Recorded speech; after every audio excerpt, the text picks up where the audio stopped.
Greetings, everyone. The Truth Will Rise back with a new video, and what I want to get into today, as many of you who are football fans are probably already aware of, over the weekend, Saturday morning to be precise, linebacker Javon Belcher from the Kansas City Chiefs football team shot and killed his girlfriend, and then drove down to Arrowhead and in front of the coach and general manager proceeded to kill himself.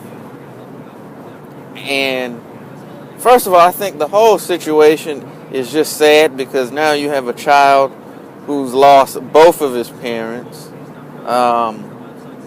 daughter who was lost by her parents, of course, a son who killed himself needlessly and even more so wrongfully, unnecessarily murdered this woman. And the whole situation is just a bad look all the way around, and there's a lot of people who will be negatively affected by this tragedy. Now, with that being said, I've heard some people now call, we need gun control and all of these things, and, the typical knee-jerk reaction of things when something happens. And I could get into how people don't call for this when, lesser-known people get killed, and maybe I will on a future video, but that's really not the point of this particular video, because the issue is not gun control, because the thing about gun control laws is they restrict lawful people obtaining firearms. The criminal element will still get their guns, okay? When people snap off and kill each other, this situation notwithstanding, it's typically with illegal firearms. Most of us who own guns use it for either, protection of our families, or, you have hunters and things of that nature. We're not getting these guns to go out and be aggressors for other people. We have them as a means of protection. I think personally, the issue here more or less is mental health, mental illness, and that ilk thereof, because obviously there's some faulty wiring or some things going on if you get to that point where you feel the need to off yourself.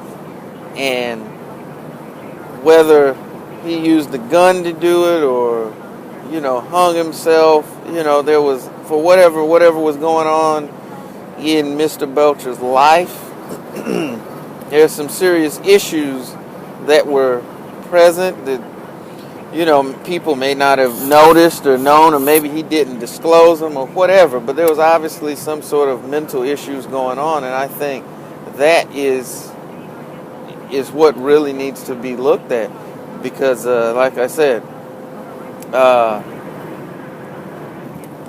gun used, if someone's going to kill themselves and someone else, they're going to find an instrumentality to do so, and he decided to use a gun. So I don't know. Will we see, more stringent mental health evaluations in pro sports and in other walks of life? Perhaps. I don't know. Is that the answer? Again, I don't know. It could be a thing where every case is different. It's not a thing where mental health may just be one blanket solution. I'm not particularly knowledgeable on those issues, at least enough to render some sort of an expert analysis or something. But I definitely think that's the issue more so than clowns like Bob Costas calling for gun control. That's really not the issue. Mental health is probably what we want to be looking at. So I just wanted to get into that. I'm definitely sorry. I don't want to, for the family of Mr. Belcher, his girlfriend's family is what I meant to say. His daughter, who's very young, is going to have to grow up without her parents. Even his parents and friends and family, they've lost a son, maybe a nephew, a brother, a friend, or whatever. And again, it's just really a tragedy all the way around. There's no winners in a situation like this. So this is The Truth Will Rise, signing out just on this topic. Just want to wish everybody peace and power.